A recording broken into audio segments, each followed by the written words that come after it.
Hello everyone, my name is Aziza K. Shakurova and I'm a leader of LogicStream team.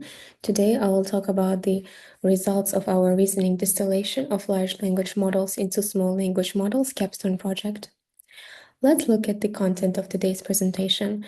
First, we will start with the methodology, that's the brief overview of our project. Then we will move on into the implementation and setup of the pipeline architecture and hardware used. Then we will proceed with the key challenges and how we solve them. And we'll finish with results and analysis of performance metrics. Starting with the methodology, as you remember from our midterm presentation, we proposed a framework to transfer reasoning capabilities from large language models into small language models through a Decomposer-Solver approach, tackling multi-hop reasoning tasks, which are logical deduction, arithmetic, and temporal reasoning, by breaking down tasks and generating responses using COT. As you remember, Decomposer and Solver's framework consists of Decomposer and Solver. Decomposer identifies and creates sub-questions from the main question, and the Solver answers each of the sub-questions one by one.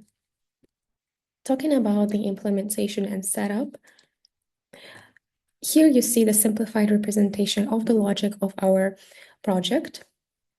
First, we start with a drop dataset, which consists of three main things, which are paragraphs, questions, and answers. Then using LLM hosted on the Grok API, which is Llama 3.1 of 70 billion parameters, we add chain of thought reasoning of the questions and answers in the dataset. And that's how we get the augmented drop dataset. And we use this to train two SLM models, which are Decomposer and Solver respectively.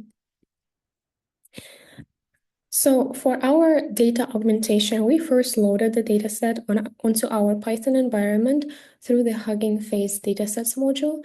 And then using Grok API, we prompt engineered it to extract responses. As you see here, we present a capture of the function that we used to extract the responses. And the main thing about it is the prompt engineering, and the prompt is very extensive. So it includes instructions, input information, and the required output format. Then we proceed with the calls to the API, and then we get the generated result, which includes section ID, query ID, passage, question, and answer spans from the original dataset and COT question that was added.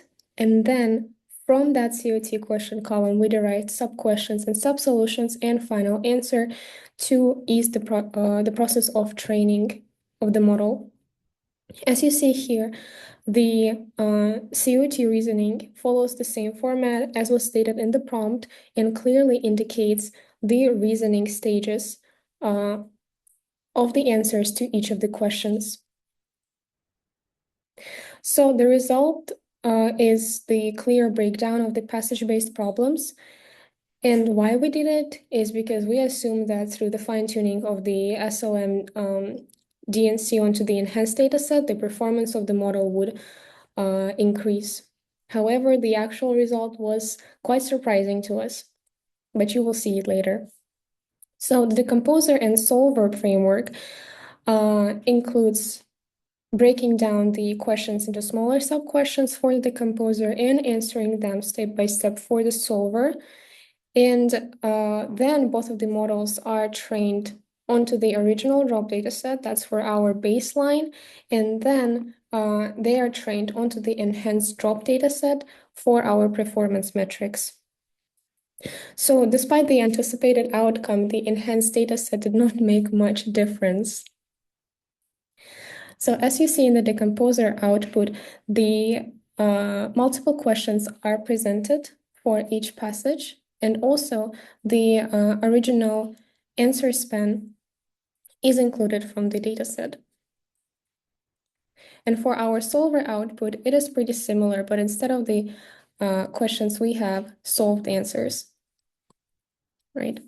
And then for the overall DNS training result, we get the exact match score of 0.22 and F1 score of 0.25. So you might think that the result is very low, but you will see later that the average performance of the large language models onto the drop data set is less than 0.10.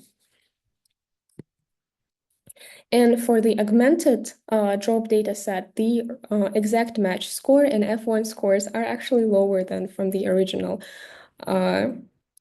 drop data set. So the EM score is 0.17 and F1 score is 0.20, which are 5 points lower than from the original drop data set. Yeah. All right. Now let's look at the key challenges.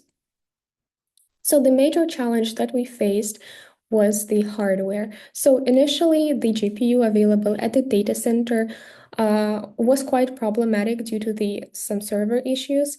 And once the issues were solved, the presented GPU did not meet the requirements of our small language model. That's why we had to move on to the labs GPU. That was NVIDIA L40S. Even though it is quite strong, it could not host our small language model, which was Llama 3.1 of 8 billion parameters. That's why we had to change the model as well onto the OPT of 350 million parameters, which is much smaller. However, it is by the same provider, which is Facebook. And moving onto the results and analysis of the performance metric. So the general LLM performance on the drop data set is quite depressing. Besides some outliers that have quite high performance, majority of the models score less than 0.10 on the F1 score, according to 2023 Hugging Face Open LLM Leaderboard. But our scores after the training on drop are much higher than 0.1. These are 0.22 for the EM score and 0.25 for the F1 score on the drop, but the enhanced model was not enhanced in reality. It was actually not as strong as on the original drop data set. All right. And concluding with our composition of the team, so for Aziza or me, my job was a data augmentation. For Tang Yi, she was responsible for solver architecture. Guo Qing was responsible for the decomposer, and Jin Yu was deriving the results and analysis. And that is the end for our presentation. Thank you for listening.